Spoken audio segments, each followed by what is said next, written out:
بسم اللہ الرحمن الرحیم۔ شروع اللہ پاک کے بابرکت نام سے جو بڑا مہربان نہایت رحم کرنے والا ہے۔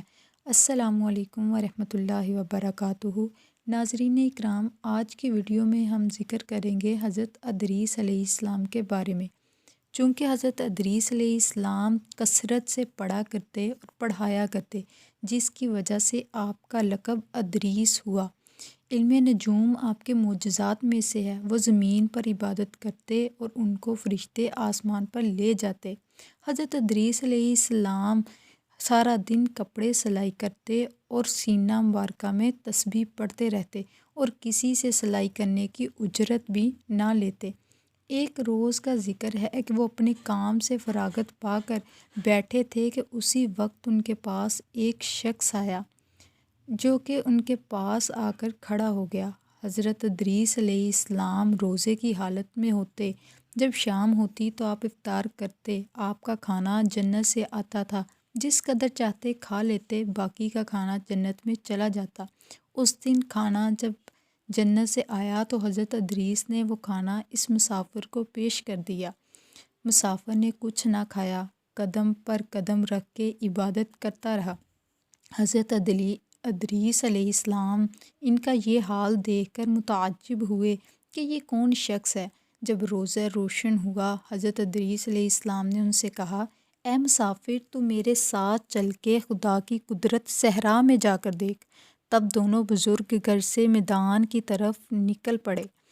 چلتے چلتے راستے میں ایک گیہوں کے کھیت کے پاس پہنچے تو اس شخص نے کہا کہ اس کھیت سے چند گوشے گیہوں کو لے کر ہم کھا لیتے ہیں۔ حضرت ادریس نے فرمایا، عجب ہے، تو نے شب گزشتہ کو کھانا حلال نہ کھایا، اب تو یہاں سے چوری کر کے حرام کھانا کھانا چاہتا ہے۔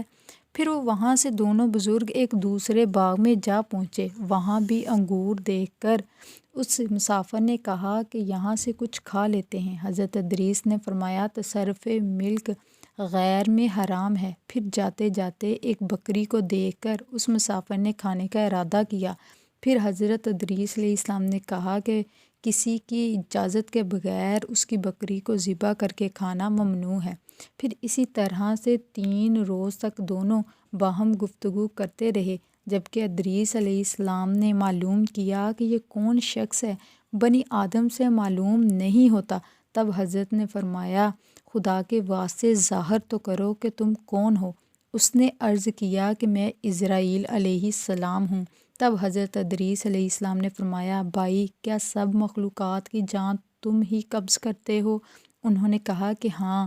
حضرت نے فرمایا، شاید کہ تم میری جان قبض کرنے کے لیے آئے ہو؟ انہوں نے کہا نہیں، میں تو آپ کے ساتھ خوش طبعی کرنے آیا ہوں۔ حضرت ادریس علیہ السلام نے کہا، آج 3 دن سے تو میرے ساتھ ہے، اس عرصے میں بھی تو نے کسی کی جان قبض کی ہے؟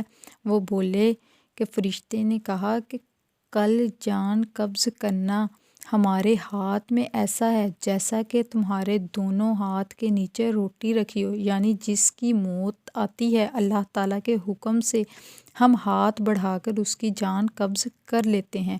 اور بولا، اے حضرت ادریس، میں چاہتا ہوں کہ تیرے ساتھ رشتہ برادری کا کروں۔ حضرت ادریس نے فرمایا، میں تیرے ساتھ رشتہ برادری کا تب کروں گا جب تم مجھے جان نکلنے کا مزہ ایک بار چکھاؤ گے، خوف اور عبرت حاصل ہو مجھے اور میں اور بھی زیادہ اللہ پاک کی عبادت کروں۔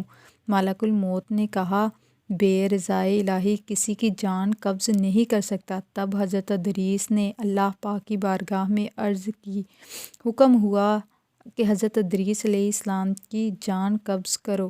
انہوں نے حضرت ادریس علیہ السلام کی جان قبض کر لی۔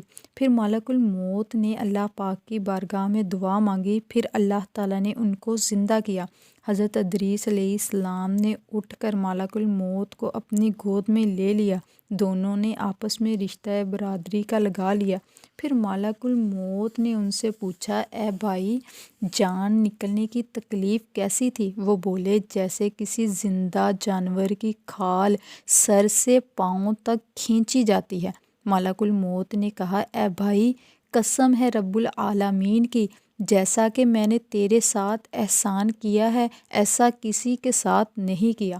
حضرت ادریس علیہ السلام نے فرمایا، اے بھائی، مجھے دوزخ دیکھنے کا شوق ہے، تم مجھ کو اس دروازے تک لے چل تاکہ اسے دیکھنے سے خوف الہی زیادہ ہو اور پھر میں عبادت اور بندگی زیادہ کروں۔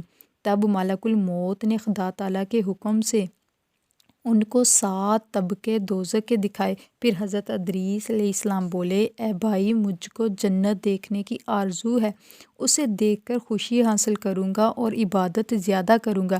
پھر ان کو بہشت کے دروازے پر لے گئے، انہوں نے بہشت کے مناظر اپنی آنکھوں سے دیکھے، پھر کہنے لگے، اے بھائی، میں جان نکلنے کا مزہ چکھ چکا ہوں، دوزخ بھی دیکھ لی ہے، مگر میرا جگر مارے پیاس کے جل گیا ہے، اجازت ہو تو بہشت میں جا کر ایک پیالہ پانی کا پی لوں، تب وہاں سے واپس آنے کا عہد کرو مجھ سے۔ پھر شدت پیاس کی دیکھتے ہوئے حضرت ادریس علیہ السلام نے واپس آنے کا عہد کر لیا، کہا کہ میں واپس آ جاؤں گا، اور اللہ پاک کے حکم سے انہوں نے اپنے جوتے درخت طوبہ کے نیچے چھوڑ دیے اور خود بہشت میں داخل ہو گئے۔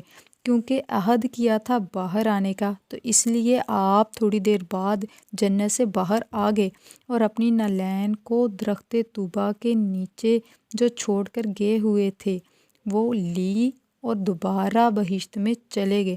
کچھ دیر کے بعد ملک الموت نے ان کو آواز دی کہ اے بھائی، تاخیر مت کرو۔ اس کے جواب میں حضرت ادریس علیہ السلام نے فرمایا، اے مشفق جبار عالم فرماتا ہے، کل نفس ذائقۃ الموت، اور ترجمہ کہ ہر جی کو موت کا مزہ چکھنا ہے۔ اب تو میں مزہ چکھ چکا ہوں، اور حق تعالیٰ نے فرمایا ہے کہ نہیں ہے کوئی تم سے جو نہ پہنچے گا اس میں، سو میں دوزخ میں بھی جا چکا ہوں، یہی جلیل الجبار فرماتا ہے۔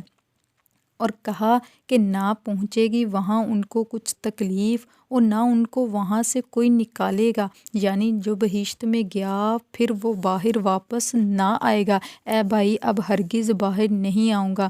بارگاہ الہی سے آواز آئی، اے اسرائیل، تو ادریس علیہ السلام کو چھوڑ کر چلا جا، میں نے ان کی تقدیر میں یہی لکھا تھا۔ حضرت ادریس علیہ السلام موت کا مزہ چکھ کر اور دوزخ بھی دیکھ کر جنت میں جا رہے ہیں۔ تب اسرائیل بولے کہ بہشت حرام ہے انبیاء کرام پر جب تک کہ خاتم الانبیاء داخل نہ ہوں بہشت میں۔ پھر آواز آئی، اے اسرائیل، میں بہشت کو دریغ نہیں رکھتا، لیکن اولاً بہشت میں محمد صلی اللہ علیہ وآلہ وسلم ہی داخل ہوں، بعد میں سب امتی ان کے، اور بعد میں طواف کرنے والے سب طواف کرتے رہیں گے بہشت میں۔ اور حق تعالیٰ نے فرمایا، اور اٹھا لیا ہم نے ان کو اونچے مقام پر۔ پس بہشت میں حضرت ادریس تو جا رہے ہیں، چلے گئے، اور پیچھے سے ان کی آل اولاد شب و روز گراں زاری کرتی رہتی اور روتے رہتے اور یاد کرتے رہتے کہ ہمارے باپ ادریس علیہ السلام کہاں چلے گئے ہیں۔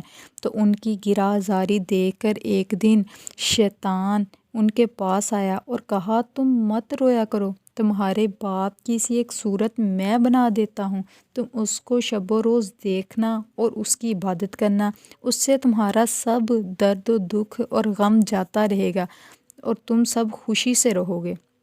ابلیس لعین نے ایک ایسی ہی صورت بنا دی، ان کی شکل میں اور اس میں کوئی فرق نہ تھا، صرف اتنا ہی فرق تھا کہ یہ صورت بات نہ کرتی تھی اور وہ لوگ اس صورت کو پوجا کرتے تھے، یہاں تک کہ رفتہ رفتہ بت پرستی تمام عالم میں پھیل گئی۔ مشرق سے مغرب تک یہ رواج جاری رہا، کوئی آدمی اللہ تعالیٰ کو نہ جانتا تھا۔ تو اسی کے ساتھ ہی ناظرین اکرام ہمارا آج کا واقعہ مکمل ہوتا ہے۔ آج کا واقعہ کیسا لگا کمنٹس میں ضرور بتائیے گا، ساتھ ہی ہمارے چینل کو سبسکرائب بھی کر لیں تاکہ ہر نئی آنے والی ویڈیو آپ لوگوں تک پہنچ جائے۔ ویڈیو کو لائک اور شیئر ضرور کیا کریں، دعاؤں میں یاد رکھیے گا۔ اللہ حافظ۔